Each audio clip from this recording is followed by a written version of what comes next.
Hey, what's going on, everybody? We're here again with some Bant Spirits. And you might remember Nidian from the last episode. What's up, buddy? Hey there. So I made a few changes to our deck lists. In the description, I'm going to put both deck lists. So you can look at those, but I'll explain it here also. This new deck list will be titled Bant Spirits Episode 184 and Beyond. And the old one would be I believe it's 164 and beyond. So anyways, I'll tell you guys what changes I made and the reasons, and then I think Nidian maybe can agree or disagree, and we might even change it a little more. Okay, so first off, I found in terms of the main deck, we haven't changed the main deck in many episodes, maybe since the beginning. We did make one small change before. I took out one breeding pool from the original list and I put in a Yavimaya Coast. And now I made two changes. The main reason is there were a few matches where I couldn't get blue untapped on turn one, and that was really, it really hindered the game.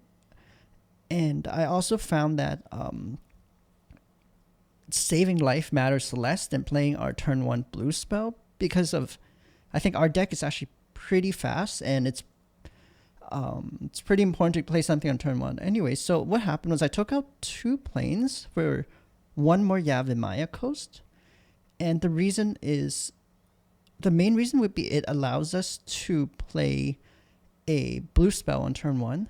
And the second change that I made was I took out another planes and I put in a breeding pool. So this is another untapped blue source. And what I realize is now Glacier Fortresses might be a tiny bit worse. Breeding pool for the planes. What I wanted to address, yeah. Yeah.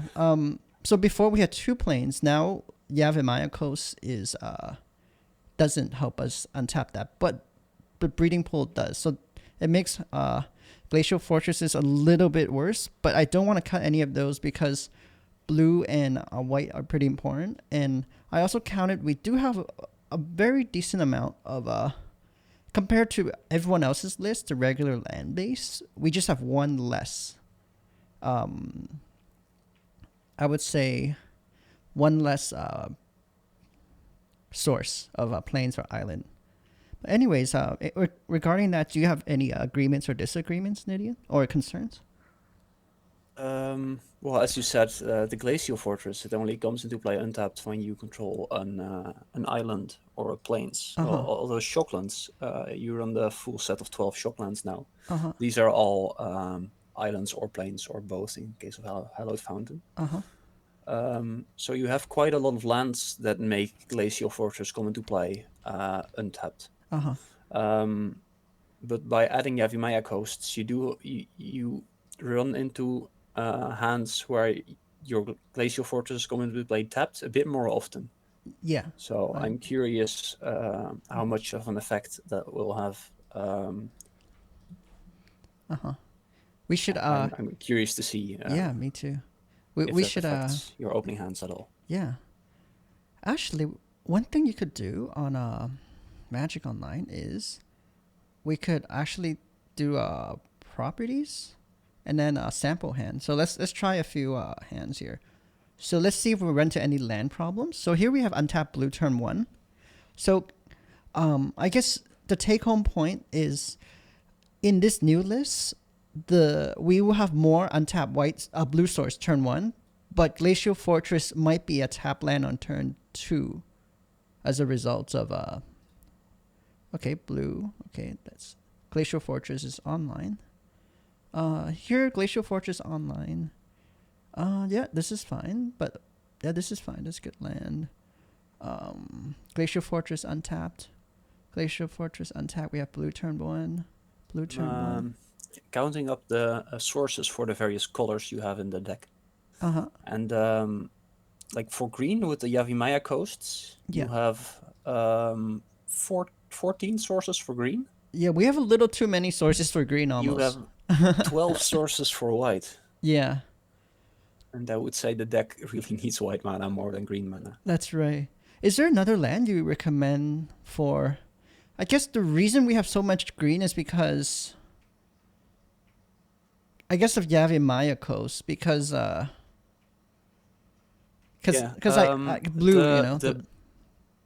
the blue-white version of the deck played Port Town, two of them. The thing is that also needs plains or islands in your hand to play untapped, and that land was already quite awkward in blue-white, so I wouldn't recommend it for. Yeah, the problem with Port Town maybe is Bant. Because Botanical Sanctum, we played this too, so we have 8 lands we can't show in hand. But I think blue-white, they have less amount of lands that are not showable, right? Well, they like their mutavaults. But oh yeah. So mutavault is the thing that they can't reveal. Then, but I think they do play more basic islands and plains or something. They do. Yeah. Quite a few more. Anyways, why don't we do that just a few more times, and maybe we can learn a few things from sample hands here. Okay. So this hand. But this is a example. Yeah, this is a great example. Awkward. Yeah, awkward hand, exactly. So we do get to turn 1. You have blue mana for Spectral Sailor on turn 1, but yeah, that is turn 2 you probably can't cast Selfless Spirit. Yeah, if this was plains, for example, that we took out, then we won't have a turn 1 play, but we will have a turn 2 play. So it would have been slightly better. Which it would have been slightly better with the plains, right? With the plains, right? Because at least we get a turn 2 play. Yeah. Right. Yeah. You'd say Selfless Spirit is a bit more impactful on turn 2 than Spectral Sailor is on turn 1. That was a great example. Okay. So here. This isn't the keep anyway, so. Yeah, that's right. Okay, here we got lucky to have a island.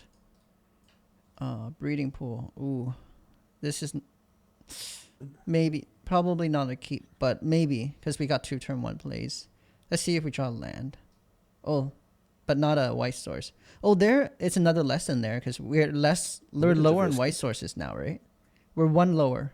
Yeah, we're lower on white sources. Yeah. Wait, how much are we lower? We're like 2 lower, actually, I think. Anyways, let's draw a few more cards. We have more blue and green sources in favor of white sources. Yeah. So and Glacier Fortress has become slightly awkward. I guess, so do you think this is runnable? I guess we did take out 2 planes for 2 things that don't make white also. But this one really allows us to make sure we get blue. But actually another reason that's kind of unique to my deck list that makes green a little better is I just made another change. I added another Harpooner. Because if you look at MTG top 8, the top tier deck right now is the spirits just shot up a lot from like 8% to like 11% in the last few weeks apparently. Okay. So, and I've actually been playing so many mirrors, like it's been like 30% mirrors. So that's the reason for another. Definitely a nice card to have it in mirror. I mean, it's a removal spell you can hit with the Collected Company. Yeah. And oh my god, you know what's the best? Killing a mausoleum, killing a Spectral Sailor with it, killing a most of their 1-drops. 1 power, right? Yeah. Most of their 1 power, all of these. It's just like a 2 for 1. 1-drops and keeping the creature, yeah. And also it can like be a decent blocker even when they have a lord with like rattle chains because it has reach. Anyways, yeah, so there's that. And secondly, so I took out 2 Disdainful Stroke. The reason is I just haven't brought it in like a few leagues. And I have seen a lot of those mono white Heliod decks. And like I see a lot of enchantments.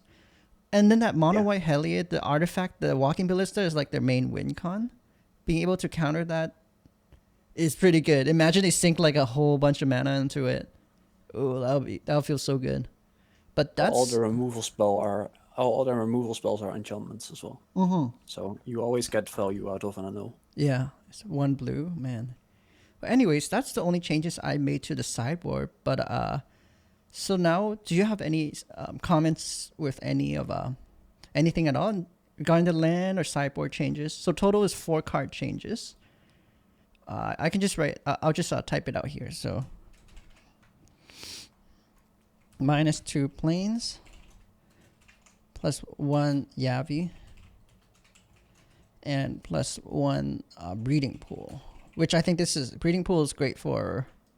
I think if we were to make a change, breeding pool is definitely just great because helps can come into play untapped. It taps for blue, it taps for green, and it makes your Glacier Fortresses come into play untapped. So turn 1. I would run. This one is most likely to change thing, I believe. Yeah. Do you believe we just try 2 Yavi Maya, or it's or you think maybe I'm a bit concerned about the white sources.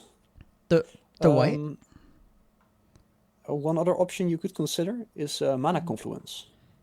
Okay, let me just look that up again. Mana Confluence.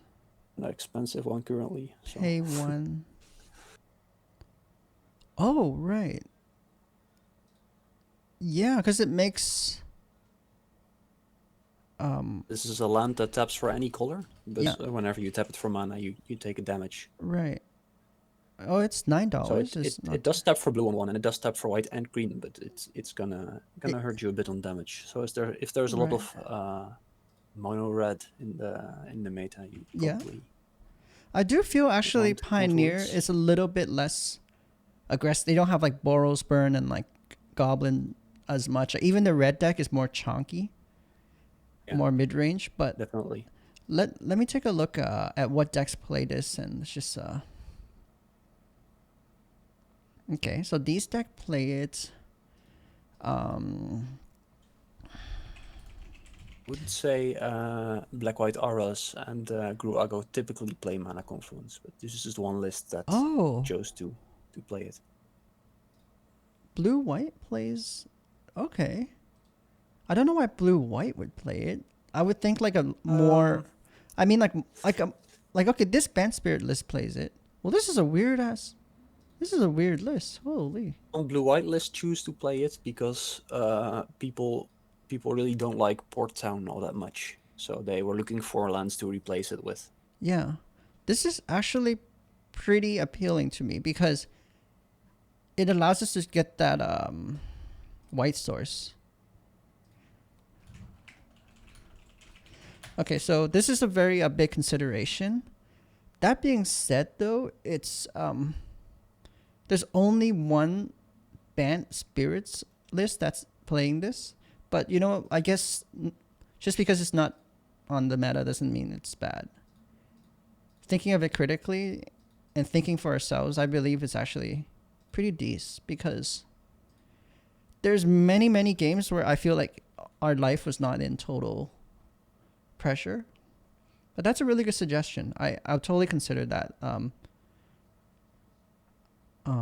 What I would do for now is, well... You could just this mana base is fine. It would work most of the time. Try one time. If we don't get enough white online, maybe bring back in a plains or Mana Confluence, right? Yeah, you could maybe remove one Yavimaya Coast for plains. Yeah. So you have about the same amount of green and white sources. Yeah, that's right. It would be okay. All right. So let's just give this a try. It's not a huge commitment. It's 5 games, and then we can kind of take a test. And let's draw a few more. All right, a few more hands. Okay. All right, we got plains. Okay, that's...